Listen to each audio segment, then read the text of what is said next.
सदाशिवसमारम्भां शङ्कराचार्यमध्यमाम् अस्मदाचार्यपर्यन्तां वन्दे गुरुपरम्पराम्। श्रुतिस्मृतिपुराणानाम् आलयं करुणालयं नमामि भगवत्पादं शङ्करं लोकशङ्करं। शङ्करं शङ्कराचार्यं केशवं बादरायणं सूत्रभाष्यकृतौ वन्दे भगवन्तौ पुनः पुनः। ईश्वरो गुरुरात्मेति मूर्तिभेदविभागिने व्योमवद्व्याप्तदेहाय दक्षिणामूर्तये नमः। चालू असणारं आपलं कठोपनिषद तृतीय वल्ली आणि असणारा 5वा 6वा मंत्र जो आहे हा कालच्या पाठामध्ये आपण पाहिला की कशा प्रकारे हा शरीररूपी जो रथ आहे या शरीररूपी रथाचा असणारा सारथी कोण? बुद्धी. मग ही बुद्धी असेल, युक्त मनसा असेल, व्यवस्थित असेल, समाहित चेतसा असेल तर काय करेल? तो जो रथ आहे तो व्यवस्थित मार्गावर चालत ते विष्णूचं परमधाम जे आहे तद्विष्णो परमं पदम सदा पश्यन्ति सूरयः. ते विष्णूचे जे परमपद आहे ते विष्णूचं परमपद प्राप्त करून देईल. परंतु सारथी व्यवस्थित नसेल, असमाहित चित्त असेल, ज्याचं चित्त समाहित नाही, सातत्याने बदल त्याच्यामध्ये होणारा आहे, असं जर चित्त असेल तर मग काय? त्या रथामध्ये असणारा रथाचा स्वामी कोण? जीवात्मा. काय करेल? मग तो अशा प्रकारे ती सारथी म्हणजे ती बुद्धी असमाहित चित्त असेल, विजातीय वृत्तींचा प्रवाह तिच्यामध्ये जास्त असेल, आसुरी गुणसंपत्ती तिच्यामध्ये असेल तर काय होणार आहे? त्या रथाला घेऊन ती कुठेतरी खड्ड्यात पडणार आहे. आणि मग काय? एकदा खड्ड्यात पडल्यानंतर तो त्या ठिकाणी असणारा जीवात्मा आहे तो काय? खड्ड्यात पडणं म्हणजे काय? पुन्हा जन्माला येणं आणि पुन्हा मरण. पुनरपि जननम पुनरपि मरणम. अशा प्रकारे म्हणून बुद्धी हे सगळं करणारं कोण आहे? ही बुद्धी. म्हणून ती बुद्धी आहे, म्हणून तिची शुद्धी सांगितली. म्हणून त्या ठिकाणी बुद्धिनाशात प्रणश्यती गीतेने सांगितलं दुसऱ्या अध्यायात की बुद्धीचा एकदा नाश झाला म्हणजे काय? नित्य अनित्य वस्तूचं कळत नसेल, काय घ्यायचं आणि काय सोडायचं हे कळलं पाहिजे. जे कायम बरोबर राहणार आहे तेच घ्यायचं आहे आणि जे राहणारं नाही ते सोडून द्यायचं. हा जो विषय आहे, हा जो विचार आहे, हा बुद्धीने या ठिकाणी करायला पाहिजे. आणि म्हणून अशा प्रकारे या सर्व असणाऱ्या प्रथम मंत्रापासून 6व्या 7व्या मंत्रापर्यंत शरीराला रथरूप कल्पना करून त्यामध्ये जीवात्मा बसलेला आहे, बुद्धी सारथी, मन लगाम, इंद्रिय घोडे आणि विषय असणारा त्याचा रस्ता. समाहित चित्त बुद्धी असेल तर व्यवस्थित परमधामापर्यंत घेऊन जाईल, साध्यापर्यंत पोहोचवेल. आणि असमाहित असेल तर खड्ड्यामध्ये घालेल. हे एवढे या ठिकाणी सांगून झाल्यानंतर आता पुन्हा असणारा जो असणारा 7वा मंत्र, 7व्या मंत्राच्या द्वारे काय म्हणतात? यस्त्वविज्ञानवान् भव त्यमनस्क सदा शुचिः न स तत्पदमाप्नोति संसारं चाधिगच्छति. की अशा प्रकारे काय? जो अविवेकी, मग अशी सांगितल्याप्रमाणे अविवेकी आहे, असत बुद्धी आहे, त्याला अजून कळत नाही, म्हणून अशा प्रकारे अविवेकी असमाहित चित्त, कळत नाही अजून काय, समाहित नाही. समाहित म्हणजे एका ठिकाणी लागून राहणे. त्या ठिकाणी तो असणारा बाण आपल्या ह्याच्यामध्ये दत्त महाराजांचे असणारे 24 गुरु, त्याच्यामध्ये एक तो हा पण आहे भाला बनवणारा, की तो एवढा तो त्याची धार करण्यामध्ये निशांत असतो, इतका तिथं गुंग झालेला असतो की त्या रस्त्यावरनं कोण आलं कोण गेलं हे सुद्धा त्याच्या लक्षात येत नाही. अशा प्रकारे आपली जी बुद्धी आहे परमात्म्याशी इतकी एकरूप झाली पाहिजे. बोलावा विठ्ठल, पहावा विठ्ठल, करावा विठ्ठल, जीव व्हावे. हा सिद्धांत महाराजांनी दिला की सगळी ज्या आपल्या क्रिया आहेत या विठ्ठलमयच झाल्या पाहिजे. विठ्ठलाच्या व्यतिरिक्त अन्य काही जीवनामध्ये प्राप्त झालं नाही पाहिजे, बघायला नाही पाहिजे. जिथे तिथे पाहिल तिथे अंतर्बहिश्च तत्सर्व वासुदेव सर्वम, सगळं विठ्ठल. अशा प्रकारे आणि परंतु जे काही आहे त्यांची बुद्धी अशा प्रकारे असमाहित चित्त आहे, व्यवस्थित नाही. आणि काय जो अविवेकी तो त्याला अविवेकी सांगितले या ठिकाणी. अशा प्रकारचा अविवेकी असमाहित चित्त काय सदा अपवित्र राहणारा, शुचिता नाही शुद्धता सांगितली. प्रत्येक गोष्टीमध्ये शुची पाहिजे, शुद्धता पाहिजे, स्वच्छता पाहिजे, क्लीननेस पाहिजे. या सगळ्या गोष्टी असेल तर स्वच्छता जिथे असे तिथे परमेश्वर वसे, असं त्या ठिकाणी आपल्याला सांगितलं एका ठिकाणी की ज्या ठिकाणी स्वच्छता आहे त्या ठिकाणी परमेश्वराचा वास असतो. बघा आपण स्वच्छ असेल सगळं व्यवस्थित, आपलं मन काय आपल्या समाहित चित्त होतं. आणि त्यात इकडे काय पडलंय तिकडे काय पडलंय, टेबलवरती काय पडलंय, अशा ठिकाणी असमाहित चित्त, लवकर त्याचं कॉन्सन्ट्रेशन होत नाही. अशा प्रकारे या ठिकाणी असणारा कोण, जो अशा प्रकारे साधक अविवेकी आहे, ज्याचं चित्त असमाहित चित्त आहे, एका ठिकाणी नाही, सातत्याने इकडे जायचंय तिकडे जायचं, अमुक करायचंय तमुक करायचंय, असं ज्याचं चित्त झालेलं आहे. आणि सदा अपवित्र, शौच नावाचा विषयच नाही, शुद्धता जसं आहे तसं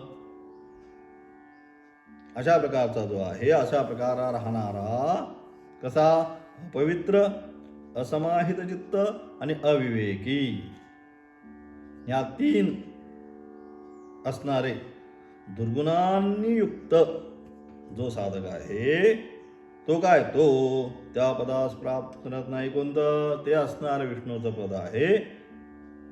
तद्विष्णू परमं पदम, ते विष्णूचे जे परमपद आहे ते विष्णूच्या परमपदाला तो प्राप्त करू शकत नाही. मग काय होतो तो पुन्हा पुन्हा जन्म आणि मरणाचं जे चक्र आहे त्या जन्म आणि मरणाच्या चक्रामध्ये येतो.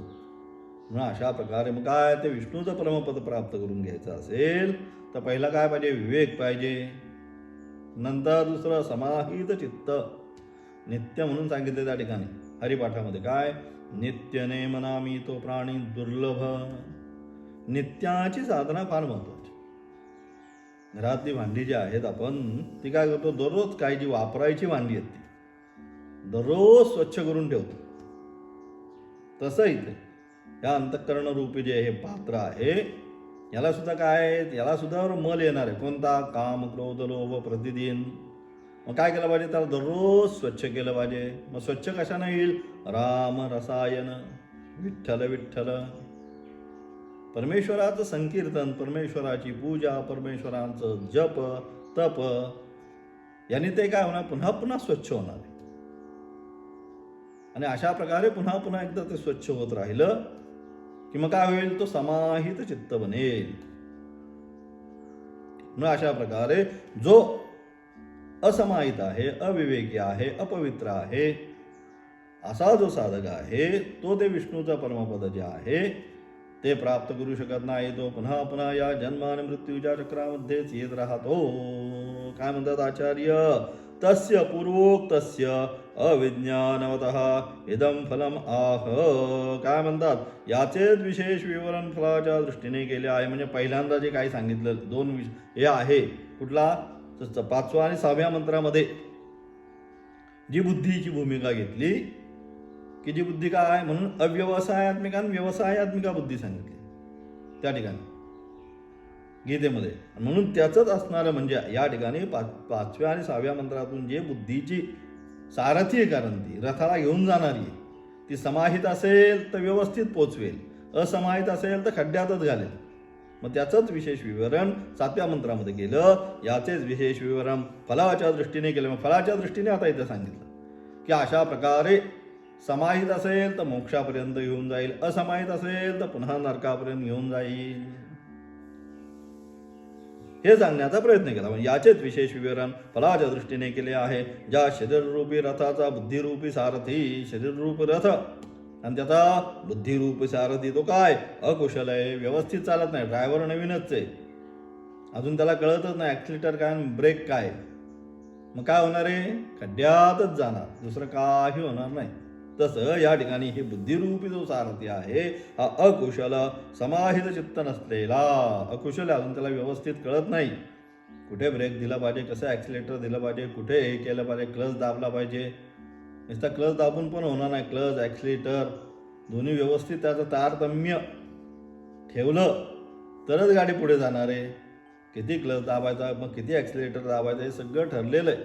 ते जर असमाहित चित्त असेल तर मग त्याला ते काहीच कळणार नाही. आणि म्हणजे अशा प्रकारे असणारा समाहित चित्त नसेल, त्याला नीट कळत नसेल तर बेफाम झालेला. का मग काय अशा प्रकारे ज्याला कळतच नाही ब्रेक दाबायचा काय ॲक्सिलेटर दाबायचा आहे, तो काय तो बेफाम झाला. आता आपण बघतो बातम्यांमधनं ती गाडी बेफाम होऊन गेली, इतक्या जणांना घेऊन गेली, तितक्या जणांना घेऊन गेली, बेफाम झाला, असमाहित चित्त झालेला. पण त्यांचं असमाहित चित्त होण्याचं कारण भलतंच असतं, वेगळंच असतं. ते का होतात ते त्यांचं कारण भलतं असतं, म्हणून ते असमाहित चित्त होतात. पण इथे या ठिकाणी जो साधक आहे तो समाहित चित्त पाहिजे. असमाहित चित्त म्हणजे ज्याचं पुन्हा पुन्हा संसाराचं ज्याला आकर्षण आहे, पुन्हा पुन्हा असं केलं पाहिजे, तसंच केलं तर हा संकल्प तो संकल्प अमुक करतो तमुक करतो, तर असमाहित चित्त. आणि असा असणारा बुद्धिरूपी सारथी अकुशल समाहित चित्त नसलेला बेफान झालेला असा तो सारथी, त्या रथाचा मालक जो जीवात्मा, त्याच्यामध्ये बसलेला स्वामी कोण आहे, हा जीवात्मा. या ठिकाणी जीवात्मा या ठिकाणी असणारं मनबुद्धी चित्त अहंकार सूक्ष्म शरीर अंतःकरण चतुष्टय, तो जीवात्मा, त्या रथाचा मालक जो जीवात्मा, त्याला विष्णूच्या परमपदास म्हणजे अविनाशा अशा ब्रह्मस्वरूपास योग्य प्रकारे पोहोचण्यास समर्थ होत नाही. असं माहीत असेल तर घेऊनच जाणार नाही, मध्येच कुठेतरी खड्ड्यामध्ये पाडून टाकेल. उलट जनन मरण रूप अनर्थकारक संसार रूपी खड्ड्यातच त्याला नेऊन टाकतो. तर काय करतो हा, त्याला जन्म आणि मरण रूपी जे आहे पुनरपी संजनम पुनरपी मरणम हा खड्डा आहे. किती वेळा जन्मा यावे नित्य व्हावे फजित, त्या ठिकाणी महाराज म्हणतात की किती किती वेळा जन्माला यायचं. म्हणून आचार्य त्या ठिकाणी पहिलंच सांगतायत, काय म्हणतायत की दुर्लभ सांगितलं. मनुष्यत्व मुमुक्षुत्व महापुरुष संशय, हे मनुष्य शरीर अत्यंत दुर्लभ आहे. आणि त्याचा उपयोग आता आपण पाहतोय, खाओ पिओ मजा करो, एवढी संस्कृती आता जे आपण बाहेर सगळं बघतो गेल्यानंतर, एवढं दुर्लभ शरीर मिळालेलं आहे. ते कशासाठी, परमार्थ प्राप्त करून घेण्यासाठी आहे. मननात मनुष्य इथे स्वभावजम शास्त्र म्हणतं. मनुष्य म्हणजे काय, जो मननशील आहे, चिंतनशील आहे, काय घेतलं पाहिजे काय सोडलं पाहिजे याचं सातत्याने चिंतन करतो, म्हणून मनन करणारा तो मनुष्य. आता आहे का मनन करणारे कुणी, आता बाहेर पडल्या आपल्याला लक्षात येतं सगळीकडे काय झालंय, खाओ पिओ मजा करो हीच संस्कृती. आणि अशा प्रकारे संस्कृतीने युक्त असणारा जर रथाचा सारथी असेल तर तो त्या रथाला खड्ड्यात पाडल्याशिवाय राहणार नाही. परंतु त्याच्या विरुद्ध काय 8व्या मंत्रामध्ये सांगतात, काय त्याच्या विरुद्ध, यस्तु विज्ञानवान भवति समनस्क सदा शुचिः सतु तत्पदमाप्नोति यस्मात् भूयो न जायते. अशा प्रकारे यस्तु विज्ञानवान भवति, जी बुद्धी अथवा त्या रथाचा असणारा जो स्वामी कसा विज्ञानवान म्हणजे विवेकी, त्याला कळतंय कुठे घेऊन जायचा रथ, कुठे सोडायचा, किती हे करायचं, हे सगळं कळतंय त्याला. नित्या अनित्य वस्तू विवेक, काय प्राप्त होणार आहे काय प्राप्त राहणार नाही याचा ज्याला विवेक आहे असा असणारा. परंतु जो विवेक आहे समाहित चित्त आहे, त्याचं चित्त समाहित आहे. समाहित चित्त कधी होईल, जेव्हा समाधान असेल तेव्हाच. ठेविले अनंते तैसेची राहावे, चित्ती असू द्यावे समाधान. समाधान वृत्ती फार महत्वाची. आता समाधान नावाची वृत्ती आपल्यामध्ये न राहिल्यामुळे सगळे जे आहेत सगळ्या रोगांचं आमंत्रण, बीपी, ब्लड प्रेशर, अमुक झालं तमुक झालं, याव झालं तेव झालं, शुगर आली, टेम्परेचर वाढलं, बीपी वाढला, हे सगळं काय समाधान नाही. सगळ्यांची स्थिती आपण पाहिला आपल्या आसपास तर प्रत्येकाची नुसती वसवस आहे. पाहिजे त्यामध्ये कोणी समाधान नाही. अजून पाहिजे, हे पाहिजे, ते पाहिजे, अमुक पाहिजे, तमुक पाहिजे फक्त. अशा प्रकारे मग यासाठी परमार्थ मार्गावर आल्यानंतर तरी कमीत कमी साधकाने, साधक पण तसंच असेल तर त्याचा काही उपयोग नाही, हे करायचे ते करायचं असं नाही. साधकाने शांत चित्ताने समाहित चित्त होऊन विवेकी बुद्धीने मननशील राहून काय केलं पाहिजे? अशा प्रकारे जो विवेकी समाहित चित्त सदा पवित्र राहणार, शुद्धी शुची पवित्र स्नान आदी जे काय आहे, स्नान संध्या पूजा आदी काय असेल, भस्मधारण गंधलेपना आदी जे हे काय सगळं आहे, माला धारण वगैरे हे काय सगळं जे काय शास्त्राने सांगितलं आहे, हे कशासाठी? या निगेटिव्ह एनर्जी तुमच्या जवळ येऊ नये म्हणून. बरोबर. दोन प्रकारच्या वेव्ह सगळीकडे आहेत. कोणत्या? एक पॉझिटिव्ह आणि एक निगेटिव्ह.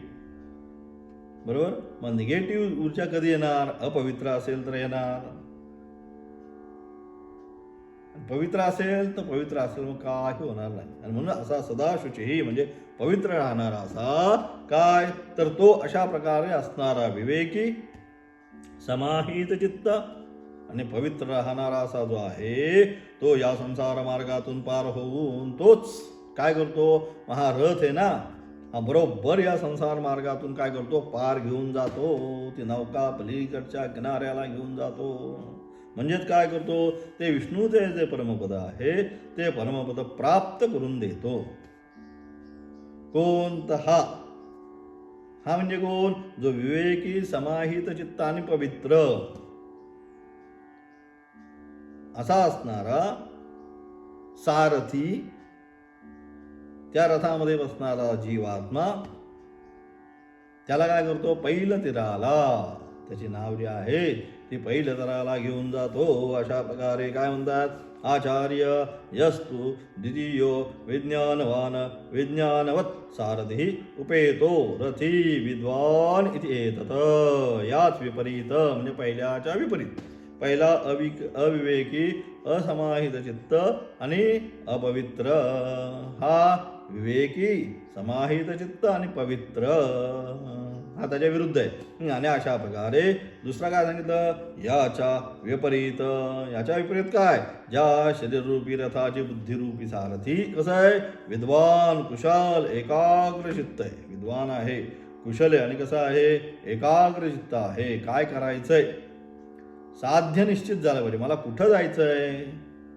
अर्जुनाला सगळ्यांची परीक्षा घेत असताना द्रोणाचार्य विषय तुला काय दिसतंय, तुला काय दिसतंय? कोणाला पोपट दिसला, कोणाला झाड दिसलं, कोणाला फांदी दिसली, कोणाला पान दिसलं. बरोबर. अर्जुनाला विचारला, अर्जुना तुला इथे काय दिसतंय? अर्जुन म्हणतो मला बाकी गुरुजी काही दिसत. मग काय दिसतंय? फक्त त्या पोपटाचा डोळा. साध्य काय? तसं साधकाला आहे सगळ्या संसारामध्ये काय झालं पाहिजे? फक्त परमात्मा. मला काय दिसतंय? मला तो परमात्मा, ते विष्णूचा परमपद, हेच मला फक्त दिसते. वासुदेव सर्वम. या सर्वामध्ये अनुस्यूत असणारा जो वासुदेव आहे तो वासुदेवच मला या ठिकाणी दिसतोय. प्रल्हादाला ज्याप्रमाणे त्या कुठे भगवंत या खांबात हो, या खांबामध्ये सुद्धा आहे. वासुदेवच सर्वत्र पाहतो. म्हणजे अशा प्रकारे मग काय झाला? एकाग्र चित्त. इकडे तिकडे आता चित्त त्याचं झालं म्हणून काय? साध्य निश्चिती झाली पाहिजे. आमच्या अजून साध्य निश्चितीच होत नाही. वयाचं 60 वर्ष आली, मी परमार्थ करतो, मी आध्यात्मिक साधना करतो, अमुक करतो तमुक करतो, पण त्याला अजून कळतच नाही नक्की काय केलं पाहिजे. हेच जर कळत नसेल म्हणजे काय? साध्याची अजून निश्चितीच झाली नाही. साध्य काय? जे आहे परमात्म्याचं पद ते प्राप्त करून घेणं. देव पहावयासी गेलो होते ते देव होऊनी ठेलो, हे साध्य आहे. मम एवांशो जीवलोके, हे साध्य आहे. ते साध्यच प्राप्त करून जीवनामध्ये घ्यायचं की मला हेच करायचं आहे. साध्य कुठल्या स्टेशनवर उतरायचं हे कळलं पाहिजे. मग त्या अनुरूप मग गाडी, त्या अनुरूप प्रवास, त्या अनुरूप सर्व गोष्टी होतात. पण तेच जर कळलं नाही तर मग त्याचा काही उपयोग होणार नाही. आणि म्हणून अशा प्रकारे काय, मग अशा प्रकारे विपरीत कुशल एकाग्र चित्त तो सर्वदा निर्दोष असा असतो. तो सारथी, त्या रथाचा मालक जो जीव ते असणारा तो जीवात्मा आहे. त्या जीवात्म्याला काय करतो, त्याला विष्णूच्या परमपदा सुखाने नेऊन पोहोचवतो. त्याला ते विष्णू ते परमपद आहे, त्या विष्णूच्या परमपदा सुखाने त्या ठिकाणी नेऊन पोहोचवतो. ज्या पदाची अभेदाने प्राप्ती झाली असेल, म्हणून अशा प्रकारची काय, ज्या पदाची अभेदाने प्राप्ती झाली असता जीव हा जनन मरणरूपी संसार चक्रामध्ये सापडत नाही, तो कायमचा मुक्त होतो. ते पद एकदा प्राप्त झाल्यानंतर कैवल्य पद ब्रह्मविद ब्रह्मैव होती सांगितले. तो काय होतो, दुसरं काही नाही होतो, ब्रह्मच होतो. आणि अशा प्रकारचा तो ब्रह्म झाल्यानंतर तोच मोक्ष, परममोक्ष. आणि तिथं एकदा तो गेल्यानंतर तो कायमचा, त्याला पुन्हा ज्याप्रमाणे नदी एकदा समुद्रात गेल्यानंतर काय होतं, समुद्रच होतो, दुसरं काही होत नाही. तसं हा जीवात्मा काय वाचतोय, त्या परमात्म्याचा अंश आहे. आणि तो अंश अंशीला त्याच्यामध्ये एकदा गेल्यानंतर काय होतो, परमात्माच होतो. आणि ते एकदा अशा प्रकारे तो झाल्यानंतर काय, मग तस्य न तस्य कार्यम विद्यते, त्याला बाकी काही राहत नाही. मग आनंदाचे लोही, आनंद तरंग, आनंदाची अंग, आनंद सर्वत्र तो जो आनंद आहे, तो आनंद त्याला आपल्या जीवनामध्ये प्राप्त करता येतो. आणि अशा प्रकारे सांगितल्यानंतर पुढे काय म्हणतात, 9व्या मंत्राच्या द्वारे पुन्हा सांगतात काय, विज्ञान सारथिर्यस्तु मन प्रग्रहवान्नरः सोध्वन पारमाप्नोति तद्विष्णो परमं पदम.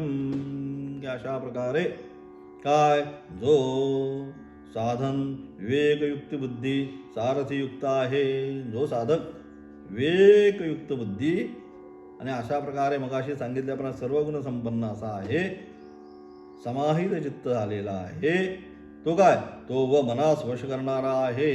आणि त्याचं काय, मन पूर्ण वश झालेलं आहे, मनाच्या अधीन नाही, मनाला स्वतःच्या वश करून घेतलेला आहे. बुद्धी जे सांगते तेच करते. म्हणून चंचलात्मकम मनः सांगितलं आणि निश्चयात्मिका बुद्धी, दोघांमध्ये हा फरक आहे. मन आणि बुद्धीमध्ये काय फरक, असं जर तुम्हाला विचारलं तर मग या दोन व्याख्या दोघांच्या. मन चंचलात्मकम मनः, सातत्याने चंचल, हे करायचं लगेच ते करायचं, ते करायचं हे करायचं, अमुक करायचं तमुक, एका ठिकाणी स्थिर नाही. परंतु असं असणारं चंचल मन, त्याला स्थिर करण्यासाठी, स्थिर करण्याचं काम कोण करतं, निश्चयात्मिका बुद्धी. ही जी बुद्धी आहे ना, ही बुद्धी त्या चंचल मनाला काय निश्चयात्मक करून टाकते की नाही, हे आता करायचं नाही. डॉक्टरने सांगितल्यावर नाही खायची, सागर खायची नाही, त्याच्या आधीच किती खायची, काय खायची, कंट्रोलमध्ये. डॉक्टरने सांगितल्यावर कोणी मग सोडायलाच लागते. मग इच्छा असो किंवा नसो, समोर सगळं आहे, गुलाबजाम आहे, जिलेबी आहेत, पेढे आहे, काजू कतली आहे, सगळं आहे छानपैकी, अगदा टेबल सगळा भरलेला आहे, अनेक प्रकारची पंचपक्वान्न त्या ठिकाणी आहे. परंतु याला डॉक्टरने सांगितलं आहे मधुमेह आहे, शुगर आहे, तुम्हाला हे खाता येणार नाही. भला दिवस, अगदी इच्छा नसताना सुद्धा काय ते सगळं सोडावंच लागतं. तसं नाही झालं पाहिजे, तत्पूर्वीच स्वतः तयार झालं पाहिजे. आणि अशा प्रकारे जो साधन विवेकयुक्त बुद्धी सारथयुक्त आहे, तो साधक अशा प्रकारे कसा, विवेकयुक्त बुद्धी आणि अशा प्रकारचा सारथी ज्याचा आहे आणि मनाला वश करणारा आहे, ज्याचं मन स्वतःच्या वश झालेलं आहे, तो जे सांगतो तेच मन करतं, मनाच्या अनुषंगाने नाही जात. मन म्हणलं इकडे चाल की तिकडे नाही, मनाला म्हणतो इकडे नाही जायचं. आता कोणती वेळ आहे, आता जप करण्याची वेळ आहे, आता भजन करण्याच्या वेळे आता तिकडं फेरफटका मारून येऊ होणार नाही. आता संध्याकाळ झालेली आहे, विष्णू सहस्रनाम पठण करायचं, गीता पठण करायचंय असं मन त्याला सांगेल. असं काय अशा प्रकारे काय झालंय, मन त्यांनी स्वतःच्या आता वश करून घेतलेला आहे. म्हणजे काय झालं, मन वश करून घेणं म्हणजे थोडक्यात अंतर्मुख झालेला आहे. मन वश करणं म्हणजे बहिर्मुख नाही होता राहिला. मग काय झाला, तो आता तो अंतर्मुख झालेला आहे. आणि म्हणून अशा प्रकारे मग एकदा तो अंतर्मुख झाल्यानंतर मग त्याला काय बाकी कुठल्याही संसारामध्ये आता त्याला रस राहणार नाही, एकदा अंतर्मुख झाल्यानंतर. म्हणून अशा प्रकारे मनाला वश करणारा अंतर्मुख झालेला तो संसार मार्गावरून पार होऊन ते विष्णूचं परमपद निश्चितपणे प्राप्त करतो. आणि अशा प्रकारे जो अंतर्मुख झालेला आहे, म्हणून परांजिखाने सांगितले त्या ठिकाणी मंत्रामध्ये, परांजिखानी व्यतरण स्वयंभू तस्मात् परां पश्यति नांतरात्मन कश्चित धीरः आत्मा नायक्षत. मग काय करतो, अंतर्मुख होणं म्हणजे आवृत्त चक्षुः अमृतमिच्छन्. एकदा आवृत्त चक्षु झाल्यानंतर म्हणजे अंतर्मुख झाल्यानंतर काय अमृतत्वाचीच प्राप्ती आहे,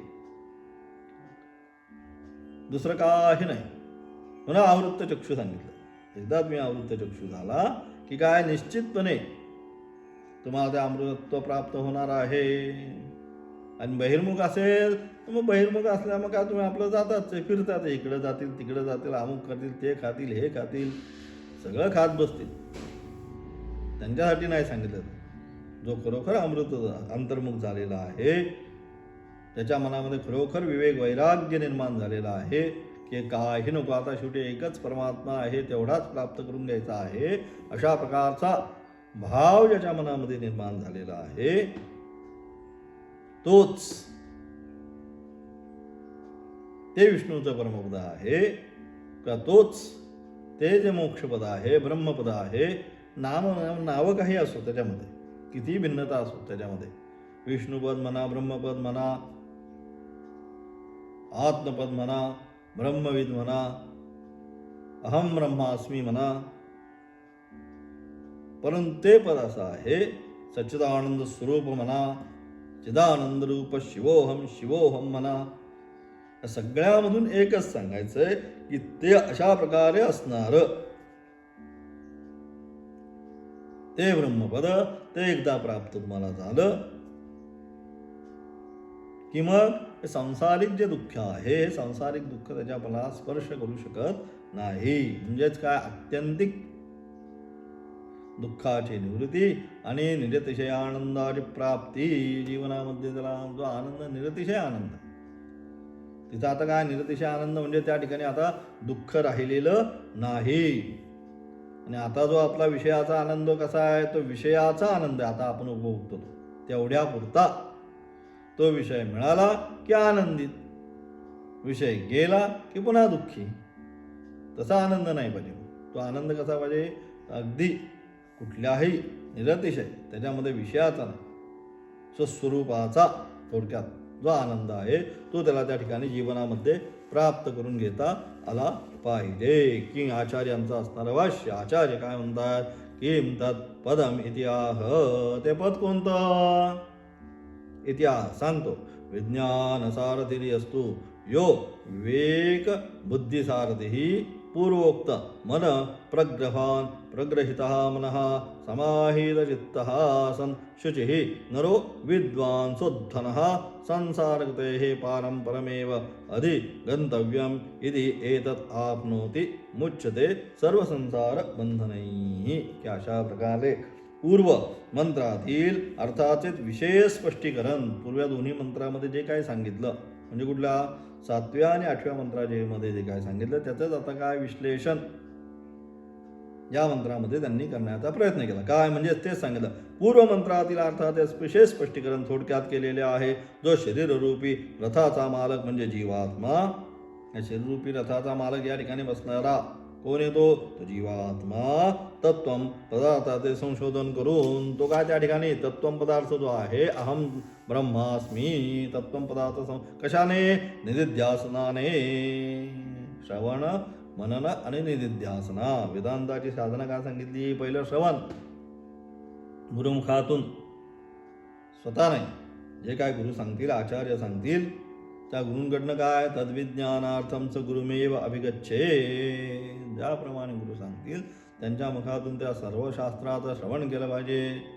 मग मनन झालं पाहिजे. एकांते सुखमाप्स्यताम, एकांतवासा जाऊन एकांतवासामध्ये जाऊन त्याचं सर्वाचं पुन्हा पुन्हा मनन झालं पाहिजे. आणि मग निदिध्यासना स्थानोनिखन ज्ञायेनं एकदा ब्रह्मतत्व स्थिर झालं की ब्रह्मच आहे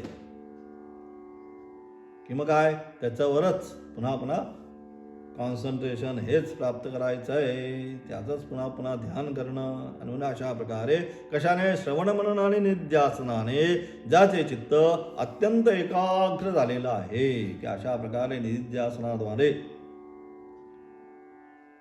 ते ब्रह्मच प्राप्त करायचं आहे. तो जो अंतर्मुख आनंद आहे त्या आनंदाच्या आतमध्ये जी मात्रा आहे ती आनंदाची आतली मात्रा म्हणून राम रसायन पीजिये, ते बाहेर नाहीये.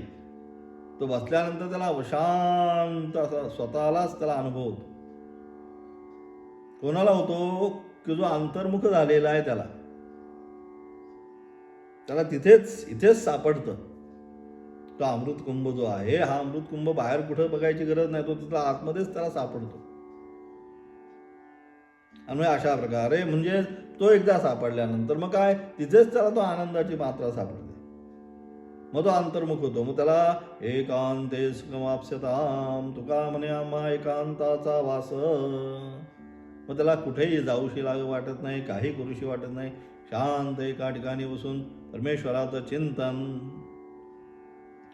भजन एवढंच फक्त मग त्याला त्या ठिकाणी करूशी वाटतं. मग अशा प्रकारे ज्याचे चित्त अत्यंत एकाग्र झालेले आहे, ज्याच्या चित्तातील असंभावना, विपरीत भावना, संशय हे सगळं जे काय असंभावना, विपरीत भावना, संशय हे सगळं जे काय हे सर्वच्या सर्व प्रतिबंधक दोष गेलेले आहे. आता काही राहिलेलं नाही.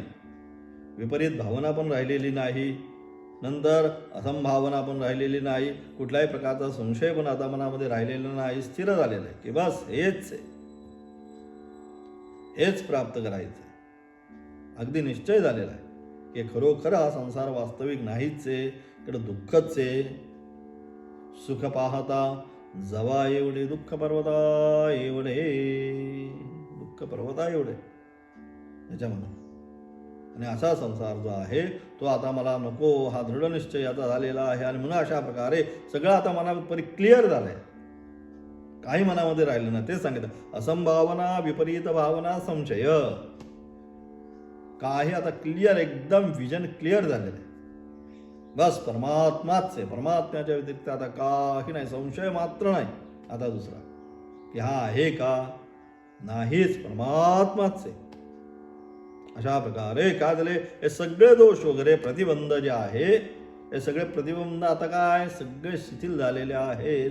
काही मनामध्ये कुठेच संशय राहिलेला नाही की नाही आता थोडासा संसार करू, काय होतं आता थोडंसं, मग नंतर बघू परमात्मा काय, काही नाही, परमात्माच आहे, दृढनिश्चय झालेला आहे. आणि म्हणजे अशा प्रकारे मग काय प्रतिबंध दोष गेले आणि ज्याला अपरोक्ष साक्षात्कार झालेला आहे. आणि अशा प्रकारे या सगळ्यांच्या अनुषंगाने त्याला आता अपरोक्ष साक्षात्कार म्हणजे त्याला त्याची आता अनुभूती हळूहळू जो आहे तो अमृतकुंभ त्याचं ते अमृत आहे त्याचे आता काय व्हायला लागले त्याला इथेच अंतस्थात्मानम या ठिकाणी त्याला आता बाहेर कुठे जायची गरज नाही, इथेच त्याला त्याची आता काय व्हायला लागली अनुभूती प्राप्त व्हायला लागली, साक्षात्कार झाला आहे त्याला लक्षात आला आता ते अमृत तो इकडे तिकडे बाकी कुठे मिळणार नाही, याच ठिकाणी आहे, साक्षात्कार झाला आहे. असा पुरुष संसार मार्गातून म्हणजेच देवयान, पितृयान व अधोगती अशा मार्गांच्या पलीकडे जातो. हे सगळे जे काय मार्ग आहे संसाराचे, देवमार्ग, पितरमार्ग हे सगळे आहे, अथवा अधोगती, नरकादिगती, ते सगळ्यांना काय करतो पार करतो. हे सगळ्या मार्गाचा रहित हो परमेश्वराचं विष्णूचं जे परमपद आहे त्या पदास प्राप्त करून घेतो. जीव हा ब्रह्मस्वरूपच आहे. आता मुख्य विषय जीव काय आहे, जीव ब्रह्मस्वरूपच आहे. ममै वांशो जीवलोके, माझाच अंश आहे. जीव हा ब्रह्मस्वरूपच आहे, तथापि यद्यपि ब्रह्मस्वरूप आहे तथापि काय होतंय मग, तथापि अविद्यारूप ते आवरण, तथापि त्याच्यामध्ये अविद्यारूप आवरण निर्माण झालेलं आहे, उपाधिकृत. ते कसं निर्माण झालं त्याचं उत्तर काल सांगितलं. अनिर्वाच्य कसं झालं माहिती नाही, अनादि अनिर्वाच्य शास्त्राने याला उत्तर दिलं. अनादि कालापासून आलंय. कधीपासून माया आली, कधी जीवाला संमोहित केलं, कसं संमोहित केलं, एवढा ब्रह्मज्ञानी असताना कसा मोह निर्माण झाला, या सगळ्याची उत्तरं सांगितलं. अनादि अनिर्वाच्य, अनादि कालापासून कधीपासून आहे माहिती नाही. आणि अनिर्वाच्य का, कशी काय आली हे सुद्धा आपण म्हणतो. कसं काय झालं, मी तिथं होतो, कसं काय झालंय मला सुद्धा कळलं नाही. तसं इथे कसं झालं, यद्यपि ब्रह्म असताना सुद्धा आपण तुला एवढं कळत नाही, तू इतका शहाणा होतास, तुला तरी कळायला पाहिजे होतं, तू तर त्यांना घेऊन काय गेलास तिथे. करतो ना आपण जीवनामध्ये, 2-4 असले मित्र, की मग काय, मग आई वडील रागावतात, तुला कळत नाही का, ते लहान आहे. किंवा घरामधले जर भावंड असतील सगळे एकत्र खेळत असतील आणि काही चूक झाली, आई वडील कोणाला रागावतात, जो विवेकी आहे त्यांच्यामध्ये, त्याला तुला कळत नाही का, ते मूर्ख आहेत, तुला तरी कळायला पाहिजे होतं की इकडं आपल्याला जायचं नाही.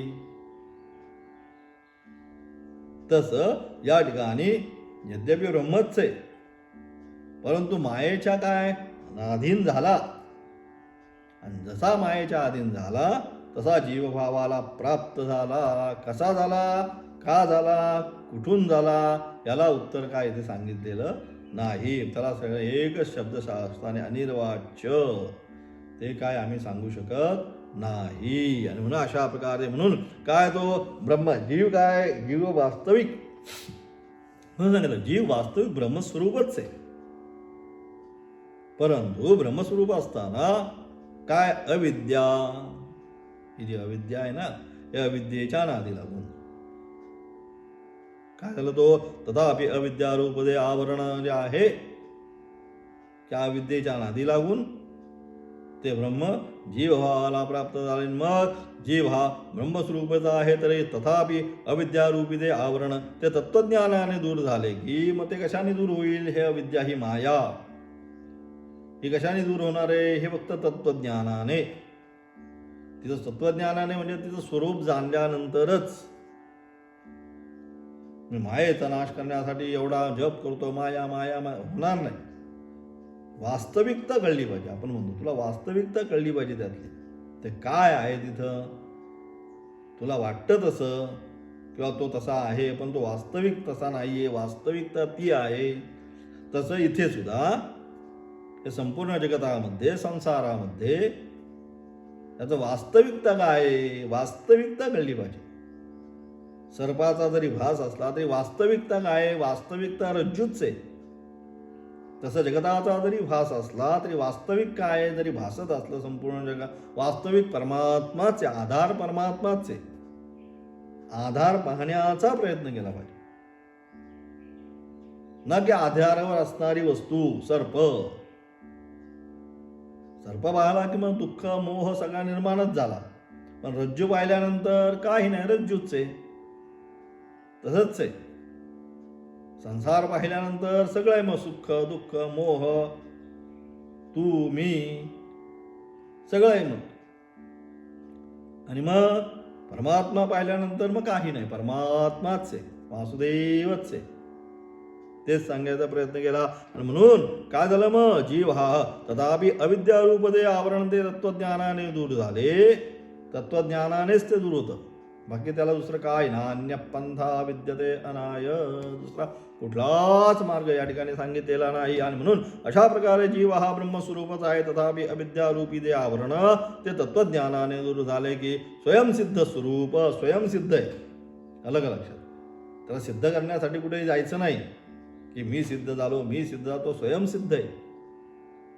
म्हणून अशा प्रकारे स्वयंसिद्ध स्वरूप असते, त्यास प्राप्त झाल्याप्रमाणे वाटते. या ठिकाणी अप्राप्ताची प्राप्ती नाही, औपचारिक व्यवहार आहे. अप्राप्ताची प्राप्ती होणे म्हणजे केवळ शब्द मात्र आहे, औपचारिक म्हणून. प्राप्तच आहे. तुझं आहे तुझं पाशी परी, जागा विसरलाशी. तुझं पाशीच आहे.